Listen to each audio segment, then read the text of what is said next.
Hi hello ನಮಸ್ಕಾರ friends, ಎಲ್ರಿಗೂ welcome back to our channel. ಎಲ್ಲರೂ ಹೇಗಿದ್ದೀರಾ? ಚೆನ್ನಾಗಿದ್ದೀರಾ ಅಂತ ಅಂದ್ಕೊಂಡಿದ್ದೀನಿ. ನಾನು ಕೂಡ ಚೆನ್ನಾಗಿದ್ದೀನಿ. ಯಾರೆಲ್ಲ ನನ್ನ ಚಾನಲನ್ನು ಫಸ್ಟ್ ಟೈಮ್ ನೋಡ್ತಾ ಇದ್ದೀರಾ ನೀವೆಲ್ಲರೂ ಸಬ್ಸ್ಕ್ರೈಬ್ ಮಾಡಿ ಅಂತ ಹೇಳ್ತಾ ಈ ವ್ಲಾಗನ್ನು ಸ್ಟಾರ್ಟ್ ಮಾಡ್ತಾ ಇದ್ದೀನಿ. ಇವತ್ತು ಶುಕ್ರವಾರ, ಟೈಮ್ 10 ಗಂಟೆ ಆಗೋಗಿದೆ. ಮಾರ್ನಿಂಗ್ ಕೆಲಸ ಎಲ್ಲ ಮುಗಿದಿದೆ, ಟಿಫಿನ್ ಕೂಡ ಮುಗಿದಿದೆ, ನನ್ನ ಸ್ನಾನ ಕೂಡ ಇವತ್ತಾಯಿತು. ಚೆರಿ, ಶ್ರೇಯು ಇಬ್ಬರು ಆಟ ಆಡ್ತಾ ಇದ್ದಾರೆ. ಎಷ್ಟು? 200 ರೂಪಾಯಾ?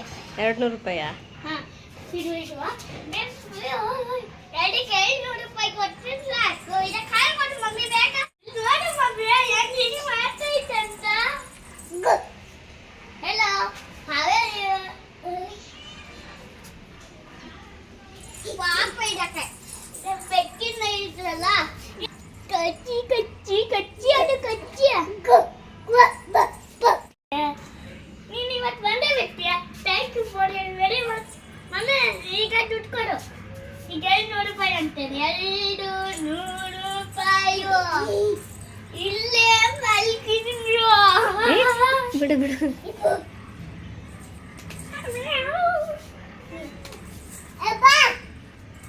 ಜೋ ಜೋ ಜೋ ಜೋ ಬಿಡು ಶ್ರೇಯಸ್, ಬಿಡು ಶ್ರೇಯಸ್. ಶ್ರೇಯುಗೆ ಇವಾಗಲೇ ಓದಿಸ್ತಾ ಇದ್ದೀನಿ. ಟೈಮ್ 11 ಗಂಟೆ ಆಗಿದೆ. ನಿನ್ನೆ ಮಧ್ಯಾಹ್ನ ಓದಿಸೋಣ ಅಂತೇಳಿ ಹಾಗೇ ಇಲ್ಲ, ನನಗೆ ಕೆಲಸನೇ ಮುಗ್ದಿರಲಿಲ್ಲಲ್ಲ. ಹಾಗೆ ಸ್ವಲ್ಪ ಹೊತ್ತಿಗೆ ಚೆರಿನ ಮಲಗಿಸ್ಬಿಟ್ಟೆ. ಇವತ್ತು ಬೇಗನೆ ಮಲಗಿಸ್ದೆ, ಯಾಕಂದರೆ ನಿನ್ನೆ ನಿದ್ರೆ ಬಂದು ತುಂಬ ಹಠ ಮಾಡಿದ್ಲಲ್ಲ. ಇವಾಗ ಮಲಗಿಸಿದ್ದೀನಿ, ಆದರೂ ಕೈ ಕಾಲೆಲ್ಲ ಅಲ್ಲಾಡಿಸ್ತಾ ಇದ್ಲು. ಆಮೇಲೆ ಹೇಗೋ ಮಲ್ಕೊಂಡ್ಲು ಬೇಗನೆ. ಸ್ವಲ್ಪ ಕಪ್ಪಾಗಲಿ ಕತ್ಲಾಗಲಿ ಅಂತೇಳಿ ಸ್ಕ್ರೀನೆಲ್ಲ ಹಾಕಿದ್ದೀನಿ.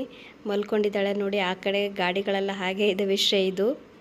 ಇವತ್ತು ಎಗ್ ಮಸಾಲ ಮಾಡೋಣ ಅಂತೇಳಿ 4 ಮೊಟ್ಟೆನ ಬೇಯೋದಕ್ಕೆ ಇಟ್ಟಿದ್ದೀನಿ. ನಾವು ಇವತ್ತು ಶುಕ್ರವಾರ ಏನು ಮಾಡಲ್ಲ, ಶನಿವಾರ ಮಾಡ್ತೀವಿ. ಹಾಗೆ ಹಾಲು ಕೂಡ ಕಾಯಿಸಿದ್ದಾಗಿದೆ. ಅದ್ರ ಜೊತೆಗೆ ರೈಸ್ಗೂ ಕೂಡ ಇಟ್ಟಿದ್ದೀನಿ, ರೈಸ್ ಆಗ್ತಾಯಿದೆ. ಎಗ್ ಮಸಾಲಕ್ಕೆ ಬೇಕಾಗಿರುವಂಥದ್ದು ಅಂದರೆ ಸೋಂಪು, ಆಮೇಲೆ ದಾಲ್ಚಿನ್ನಿ ಎಲೆ, ಆಮೇಲೆ ಚಕ್ಕೆ, ಲವಂಗ ಇದನ್ನೆಲ್ಲ ಹಾಕಿ ಫ್ರೈ ಮಾಡ್ತಾಯಿದ್ದೀನಿ. ಡ್ರೈ ಫ್ರೈ ಮಾಡ್ಕೊಳ್ತೀನಿ. ಡ್ರೈ ಫ್ರೈ ಮಾಡ್ಕೊಂಡಿರೋದನ್ನು ಪಕ್ಕದಲ್ಲಿ ಎತ್ತಿಟ್ಟು ಅದೇ ಪಾತ್ರೆಗೆ ನಾನು ಸ್ವಲ್ಪ ಎಣ್ಣೆ ಹಾಕ್ಕೊಳ್ತಾ ಇದ್ದೀನಿ. ಎಣ್ಣೆ ಬಿಸಿ ಆದಮೇಲೆ ದೊಡ್ಡದಾಗಿ ಹೆಚ್ಚಿರುವಂಥ 2 ಈರುಳ್ಳಿ ಮತ್ತು 2 ಟೊಮೊಟೊವನ್ನು ಹಾಕಿ ಫ್ರೈ ಮಾಡ್ತೀನಿ. ಅದ್ರ ಜೊತೆಗೆ ಕೊತ್ತಂಬರಿ ಸೊಪ್ಪು ಕೂಡ ಹಾಕಿದ್ದೀನಿ. ಸ್ವಲ್ಪ ಬೆಳ್ಳುಳ್ಳಿ ಶುಂಠಿಯನ್ನು ಇದಕ್ಕೆ ಸೇರಿಸಿ ಫ್ರೈ ಮಾಡ್ಕೊಳ್ತೀನಿ. ಇದನ್ನೆಲ್ಲ ಫ್ರೈ ಮಾಡಿಕೊಂಡು ಮಿಕ್ಸಿಗೆ ಹಾಕಿ ರುಬ್ಕೋಬೇಕು. ಹಾಗೇನೂ ಹಾಕಿ ಆಮೇಲೆ ಫ್ರೈ ಮಾಡುವಾಗ ಅದನ್ನು ಬೇಯಿಸ್ಬೋದು. ಆದರೆ ನನಗೆ ಮೊದಲಿಂದನೂ ಈ ಥರ ಫ್ರೈ ಮಾಡಿಕೊಂಡು ಆಮೇಲೆ ಮಿಕ್ಸಿಗೆ ಹಾಕಿನೇ ರೂಢಿ ಇದೆ. ಅದಕ್ಕೋಸ್ಕರ ಇದೆಲ್ಲ ಫ್ರೈ ಮಾಡಿಕೊಂಡು ಆಮೇಲೆ ಮಿಕ್ಸಿಗೆ ಹಾಕ್ತೀನಿ. ಒಂದು 1/4 ಭಾಗ ಬೆಂದಾದಮೇಲೆ ಬೇರೆ ಒಂದು ಪ್ಲೇಟ್ಗೆ ಹಾಕಿ ಹರಿಬಿಟ್ಟಿದ್ದೆ, ಯಾಕಂದರೆ ತುಂಬ ಬಿಸಿ ಮಿಕ್ಸಿಗೆ ಹಾಕೋದು ಬೇಡ ಅಂತೇಳಿ. ಇದನ್ನು ಮಿಕ್ಸಿ ಜಾರ್ಗೆ ಹಾಕ್ತಾ ಇದ್ದೀನಿ. ಅದ್ರ ಜೊತೆಗೆ ಮೊದಲೇ ಡ್ರೈ ಫ್ರೈ ಮಾಡ್ಕೊಂಡಿದ್ದೆ ಅಲ್ವಾ ಸೋಂಪೆಲ್ಲ, ಅದನ್ನೆಲ್ಲ ಇದಕ್ಕೆ ಹಾಕಿ ಫುಲ್ಲು ನೈಸಾಗಿ ರುಬ್ಕೊಳ್ತಾ ಇದ್ದೀನಿ. ಇದನ್ನೆಲ್ಲ ರುಬ್ಕೊಂಡಾಗಿದೆ. ಇವಾಗ ಬೇರೆ ಒಂದು ಕಡಾಯಿ ತೊಗೊಂಡು ಅದಕ್ಕೆ ಸ್ವಲ್ಪ ಎಣ್ಣೆ ಹಾಕಿ, ಎಣ್ಣೆ ಅಥವಾ ತುಪ್ಪವನ್ನು ಯೂಸ್ ಮಾಡ್ಬೋದು. ಎಣ್ಣೆ ಹಾಕ್ತಾ ಇದ್ದೀನಿ ನಾನು. ಬಿಸಿ ಆದಮೇಲೆ ಇದಕ್ಕೆ ಸೋಂಪು ಮತ್ತು ಚಿಕ್ಕದೊಂದು ಚಕ್ಕೆಯನ್ನು ಹಾಕಿ ಫ್ರೈ ಮಾಡ್ಕೊಳ್ತೀನಿ. ಅದಾದಮೇಲೆ ಮಿಕ್ಸಿ ಮಾಡಿರುವಂಥ ಮಸಾಲ ಕೂಡ ಇದಕ್ಕೆ ಹಾಕಿ ಫ್ರೈ ಮಾಡ್ತೀನಿ. ಕನ್ಸಿಸ್ಟೆನ್ಸಿಯನ್ನು ನೋಡಿ ನೀರು ಹಾಕೋಬೋದು. ಗರಂ ಮಸಾಲ ಅಥವಾ ಚಿಕನ್ ಮಸಾಲ ಯಾವುದಾದ್ರೂ ಇದಕ್ಕೆ ಆ್ಯಡ್ ಮಾಡ್ಕೋಬೋದು. ಕುದಿಲಿಕ್ಕೆ ಸ್ಟಾರ್ಟ್ ಆಗಿದೆ. ಇದು ಕುದೀತಾ ಇರುವಾಗ ಮೊಟ್ಟೆನ ಬಿಡಿಸಿ ಕಟ್ ಮಾಡಿ ಇಟ್ಕೊಳ್ತೀನಿ. ಇದಾದ ನಂತರ ಇದಕ್ಕೆ 1 ಸ್ಪೂನಷ್ಟು, ನಾನು ಏನು ಹಸಿಮೆಣಸೇನೂ ಹಾಕಿಲ್ಲ, ಅದಕ್ಕೋಸ್ಕರ 1 ಸ್ಪೂನಷ್ಟು ಚಿಲ್ಲಿ ಪೌಡ್ರನ್ನ ಹಾಕ್ತಾಯಿದ್ದೀನಿ. ಹಾಗೆ 1 ಸ್ಪೂನಷ್ಟು ಧನಿಯಾ ಪೌಡ್ರನ್ನ ಹಾಕ್ತಾಯಿದ್ದೀನಿ. ಅದ್ರ ಜೊತೆಗೆ ನಾನು ಸ್ವಲ್ಪ ಚಿಕನ್ ಮಸಾಲವನ್ನು ಕೂಡ ಆ್ಯಡ್ ಮಾಡಿದ್ದೀನಿ. ಇದಕ್ಕೆ ಹಾಗೆ ಕುದ್ದು ಎಣ್ಣೆಯನ್ನು ಬಿಟ್ಕೊಂಡ ನಂತರ ಮೊಟ್ಟೆಯನ್ನು ಕಟ್ ಮಾಡಿಕೊಂಡಿರೋಂಥ ಮೊಟ್ಟೆಯನ್ನು ಆ್ಯಡ್ ಮಾಡಿ ಒಂದು 2 ರಿಂದ 3 ನಿಮಿಷ ಬೇಯಿಸ್ಕೊಂಡ್ರೆ ಚಿಕನ್ ಮಸಾಲ ರೆಡಿ ಆಗುತ್ತೆ. ಅವನ್ನ ಚಪಾತಿ ಜೊತೆಗೆ, ರೈಸ್ ಜೊತೆಗೂ ಕೂಡ ತಿನ್ಬೋದು. ಅದ್ರ ಜೊತೆಗೆ ನೀರು ದೋಸೆ ಜೊತೆಗೆ ಕೂಡ ಇದು ತುಂಬಾ ಟೇಸ್ಟಿಯಾಗಿ ಬರುತ್ತೆ. ಒಂದು ವಿಷಯನ ನಾನು ನಿಮಗೆ ಹೇಳಿರಲಿಲ್ಲ, ಇವತ್ತು ನನ್ನ ಬರ್ತಡೇ ಇದೆ. ಸೊ ಅದಕ್ಕೋಸ್ಕರ ಇವತ್ತು ನಮ್ಮ ಮನೆಯವರು ಬರುವಾಗಲೇ ಕೇಕ್ ತೊಗೊಂಬಂದಿದ್ದಾರೆ. ಯಾವಾಗಲೂ ಬರ್ತಡೇನ ಸೆಲೆಬ್ರೇಟ್ ಮಾಡ್ಕೊಂಡಿಲ್ಲ. ನನಗೆ ಬರ್ತಡೇನ ಸೆಲೆಬ್ರೇಟ್ ಮಾಡ್ಕೋಬೇಕು ಅನ್ನೋವಂಥ ಆಸೆ ಕೂಡ ಅಷ್ಟೊಂದೇನೂ ಇಲ್ಲ ನನಗೆ. ಆದರೂ ಕೂಡ ನಮ್ಮ ಮನೆಯವರು ಲಾಸ್ಟ್ ಇಯರು ಊರಲ್ಲಿದ್ವಿ, ಅದಕ್ಕೂ ಲಾಸ್ಟ್ ಇಯರೆಲ್ಲ ಕೇಕನ್ನು ತೊಗೊಬಂದು ಸೆಲೆಬ್ರೇಟ್ ಮಾಡಿದರು.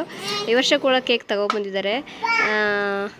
ಸಲ ಏನೂ ಮಾಡಿಲ್ಲ, ಹಾಗೆ ತೊಗೊಬಂದರು, ಹಾಗೆ ಕಟ್ ಮಾಡಿ ತಿಂದಿದ್ದಾಯಿತು. ಮಾತ್ರ ತುಂಬ ಅಂದರೆ ತುಂಬಾ ಟೇಸ್ಟಿಯಾಗಿತ್ತು. ಜಸ್ಟ್ ಬೇಕಲ್ಲಿ ತೊಗೊಬಂದಿದ್ದಾರೆ. ಪ್ರೈಸಸ್ಸು ಹಾಗೆ ಇರುತ್ತೆ, ಅಲ್ಲಿ ಟೇಸ್ಟು ಹಾಗೆ ಇರುತ್ತೆ. ಅಲ್ಲಿ ಯಾರದೇ ಬರ್ಡೇ ಆದರೂ ಕೂಡ ಫಸ್ಟ್ ಶ್ರೇಯನೇ ಕೇಕ್ ಕಟ್ ಮಾಡೋದು, ಆಮೇಲೆ ಉಳಿದವರು ಕಟ್ ಮಾಡ್ಕೋಬೇಕು. ಬರ್ತಡೇ ಆದವರು ಫಸ್ಟ್ ಶ್ರೇಯನೇ ಕಟ್ ಮಾಡಬೇಕು. ಯಾರು ಬರ್ತಡೇ ಆದರೂ ನಾನೇ ಫಸ್ಟ್ ಅಂತಾನೆ. ಇವತ್ತು ಅವನೇ ಫಸ್ಟ್ ಕೇಕ್ ಕಟ್ ಮಾಡಿದ್ದ, ಅದಾದಮೇಲೆ ನಾವು ಕಟ್ ಮಾಡಿ ಸೆಲೆಬ್ರೇಟ್ ಮಾಡಿದ್ದಾಯಿತು. ಇದು ಸುಮ್ಮನೆ ನಮ್ಮ ಖುಷಿಗೋಸ್ಕರ ಮಾಡಿರೋದಷ್ಟೇ. ದೊಡ್ಡದಾಗೇನು ಸೆಲೆಬ್ರೇಟ್ ಎಲ್ಲ ಏನಿಲ್ಲ, ನಮ್ಮ ಖುಷಿಗೋಸ್ಕರ ಮಾಡ್ಕೊಂಡಿರೋದಷ್ಟೇ. ಹಾಗೆ ಚೆರಿಗೂ ಸ್ವಲ್ಪ ತಿನ್ನಿಸ್ದೆ, ತಿಂದ್ಲು. ಸಂಜೆ ಏನಾದರೂ ಹೊಟ್ಟೆ ನೋವು ಏನಾದರೂ ಬರುತ್ತೆ ಏನೋ ಗೊತ್ತಿಲ್ಲ, ನೋಡಬೇಕು. ಸಂಜೆ ಊಟ ಮಾಡುವಾಗ ಊಟಕ್ಕಿಂತ ಮೊದಲು ಸ್ವಲ್ಪ ಬಜೆ ತೆಗೆದು ಹಾಕ್ತೀನಿ ಡೈಲಿ. ಹಾಗೆ ಇವತ್ತು ಕೂಡ ಬಜೆ ತೆಗೆದು ಹಾಕ್ತೀನಿ, ಹೊಟ್ಟೆ ನೋವು ಏನು ಬರಲ್ಲ. ಈಗ ಟೈಮು 4:15 ಆಗಿದೆ. ಕೇಕ್ ಕಟ್ ಮಾಡಿ ಊಟ ಮಾಡೋದ್ರೊಳಗೆ 4 ಗಂಟೆ ಆಯಿತು. ಇವತ್ತು ಸ್ವಲ್ಪ ಬೇಗನೆ ಬಂದಿದ್ದರು ನಮ್ಮ ಮನೆಯವರು, ಯಾಕಂದರೆ ಸ್ಕೂಲ್ಗೆ ಹೋಗಬೇಕಿತ್ತು. ಸ್ಕೂಲ್ಗೆ ಹೋಗಿ ವ್ಯಾನ್ ಫೀಸ್ ಎಲ್ಲ ಕಟ್ಟಿ ಬಂದಿದ್ರು. ಇವಾಗ ಶ್ರೇಯು ನಿನ್ನೆಯಿಂದ ಸೈಕಲ್ ಹೊಡಿಬೇಕು, ಕೆಳಗಡೆ ಕರ್ಕೊಂಡು ಹೋಗು ಅಂತ ಹೇಳ್ತಿದ್ದ ನಮ್ಮ ಮನೆಯವ್ರ ಹತ್ರ. ಇವತ್ತು ಬೇಗ ಬಂದಿದ್ರಲ್ವ, ಅದಕ್ಕೆ ಟೈಮ್ ಇದೆ ಅಂಥೇಳಿ ಸ್ವಲ್ಪ ಹೊತ್ತು ಕೆಳಗಡೆ ಹೋಗಿ ಆಟ ಆಡಿಸ್ಕೊಂಬಂದರು. ನಾವು ಕೂಡ ಹೋಗಿದ್ವಿ. ಆದರೆ ಚರಿ ಇಳಿತೀನಿ ಅಂತೇಳಿ ಆಟ ಮಾಡಿದ್ಲು, ಕೆಳಗಡೆ ಇಳಿಸಿಲ್ಲ, ಸ್ವಲ್ಪ ಗಲೀಜಿದೆ ಇದು ಅಂತೇಳಿ. ಅವ್ನು ಸ್ವಲ್ಪ ಹೊತ್ತು ಸೈಕಲ್ ಆಟ ಆಡಿ ಹಾಗೆ 5 ಗಂಟೆಗೆಲ್ಲ ಮೇಲೆ ಬಂದ್ವಿ. ನಮ್ಮನೆ ಹತ್ರ ಸ್ವಲ್ಪ ಜಾಸ್ತಿನೇ ಜಾಗ ಇದೆ. ಈ ಪಕ್ಕದಲ್ಲೊಂದು ಖಾಲಿ ಸೈಟ್ ಇದೆ, ಹಾಗೆ ಹಿಂದ್ಗಡೆ ಅಪಾರ್ಟ್ಮೆಂಟ್ ಇದೆ. ಅದಕ್ಕೆ ಈ ಕಡೆ ಫುಲ್ ಕಾಂಪೌಂಡ್ ಕಟ್ಟಿದ್ದಾರೆ. ಆಟ ಆಡೋದಕ್ಕೆಲ್ಲ ತುಂಬಾ ಚೆನ್ನಾಗಿ ಪ್ಲೇಸ್ ಇದೆ, ಆಟ ಆಡ್ತಾ ಇರ್ಬೋದು. ಆದರೆ ಶ್ರೇಯು ಸ್ವಲ್ಪ ಕೆಳಗಡೆ ಬಂದು ಆಟ ಆಡೋದೆಲ್ಲ ಕಡಿಮೆ. ಅದಕ್ಕೆ ನಾವು ಯಾರಾದರೂ ಬಂದರೆ ಮಾತ್ರ ಬರ್ತಾನೆ, ಇಲ್ಲಾಂದರೆ ಬರೋದಿಲ್ಲ ಆಟ ಆಡೋದಕ್ಕೆಲ್ಲ. ಅದಕ್ಕೆ ಇವತ್ತು ಕರ್ಕೊಂಬಂದಿದ್ದಾರೆ, ತುಂಬ ದಿನ ಆಯಿತು ಅಂತೇಳಿ.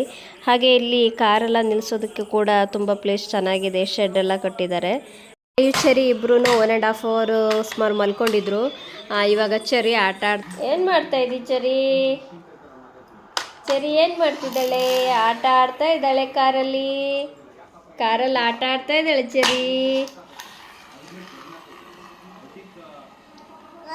ಓ, ನಾನಿಲ್ಲಿ ಚರಿಗೆ ಊಟ ಮಾಡಿಸ್ತಾ ಇದ್ದೀನಿ.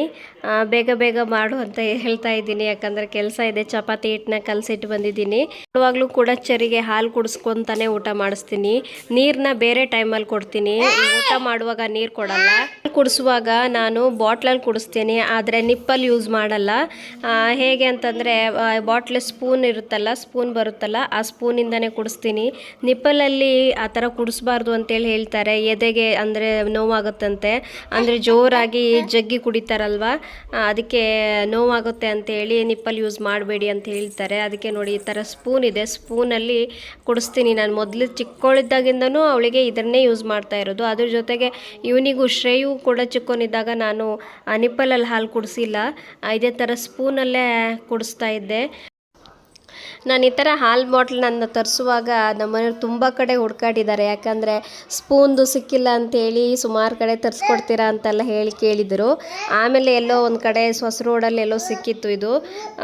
ಇವಾಗ ಕೇಳಿದರೆ ಇಲ್ಲ ಬರ್ತಾ ಇಲ್ಲ ಅಂತ ಕೂಡ ಹೇಳಿದ್ರಂತೆ. ಬರ್ತಾ ಇದೆಯೋ ಇಲ್ಲ ಅಂತ ಗೊತ್ತಿಲ್ಲ. ಆಮೇಲೆ ಹೇಗೋ ಸಿಕ್ತು ಇವಳಿಗೆ. ನಾನಿಲ್ಲಿ ಶ್ರಾವಣಿ ಸುಬ್ರಹ್ಮಣ್ಯ ಸೀರಿಯಲ್ ಬಂದಿತ್ತು, ಚೆನ್ನಾಗಿದೆ ಸೀರಿಯಲ್ಲು. ಅದನ್ನು ನೋಡ್ಕೊಳ್ತಾ ಚರಿಗೆ ಊಟ ಮಾಡಿಸ್ತಾ ಇದ್ದೀನಿ. ಶ್ರೇಯು ಏನೋ ಡ್ರಾಯಿಂಗ್ ಏನೋ ಮಾಡ್ತಾ ಇದ್ದಾನೆ. ಇಲ್ಲಿ ಶ್ರಾವಣಿ ಸುಬ್ರಹ್ಮಣ್ಯ ಸೀರಿಯಲ್ ಬಂದಿದೆ, ಚೆನ್ನಾಗಿದೆ ಸೀರಿಯಲ್. ಆ ಸೀರಿಯಲ್ ನೋಡ್ತಾ ಊಟ ಮಾಡಿಸ್ತಾ ಇದ್ದೀನಿ. ಬೇಗ ಊಟ ಮಾಡಿಸಿ ಹಾಗೆ ಚಪಾತಿಯನ್ನು ಮಾಡಬೇಕು. ಶನಿವಾರ ಬೇಗ ಎದ್ದೇಳಬೇಕು ಅಂದ್ರೂ ನಾನು ಬೇಗ ಮಲಗೋದಕ್ಕೆ ಆಗಲ್ಲ, ಯಾಕಂದರೆ ನಮ್ಮ ಮನೆಯವ್ರು ಬರೋದೇ 11 ಗಂಟೆ ಆಗುತ್ತೆ. ಯಾವಾಗಲೂ ಅವ್ರು ಬಂದ ಮೇಲೆ ನಾವಿಬ್ಬರು ಊಟ ಮಾಡಿ ಮಲಗೋದ್ರೊಳಗೆ 12 ಗಂಟೆ ಆಗುತ್ತೆ. ಚೆರಿ ಮತ್ತು ಶ್ರೇಯು ಸಂಜೆ ಟೈಮಲ್ಲಿ ಮಲಗಿದ್ದಾರೆ. ಇನ್ನು ಅವ್ರು ಮಲಗೋದಕ್ಕೆ ಸುಮಾರು 12:15 ಆಗುತ್ತೆ ಅನಿಸುತ್ತೆ. ಅದನ್ನು ಇಲ್ಲಿಗೆ ಎಂಡ್ ಮಾಡ್ತಾ ಇದ್ದೀನಿ ಫ್ರೆಂಡ್ಸ್. ಈ ವ್ಲಾಗ್ ನಿಮಗೆ ಇಷ್ಟವಾಗಿದ್ದರೆ ದಯವಿಟ್ಟು ಲೈಕ್ ಮಾಡಿ, ಶೇರ್ ಮಾಡಿ, ಸಬ್ಸ್ಕ್ರೈಬ್ ಮಾಡಿ. ದಯವಿಟ್ಟು ಸಪೋರ್ಟ್ ಮಾಡ್ತೀರಾ ಅನ್ನೋ ಭಾವನೆಯಿಂದ ಇದ್ದೀನಿ. ಮತ್ತೆ ಸಿಗೋಣ ಫ್ರೆಂಡ್ಸ್ ಮುಂದಿನ ವ್ಲಾಗಲ್ಲಿ. ಧನ್ಯವಾದ.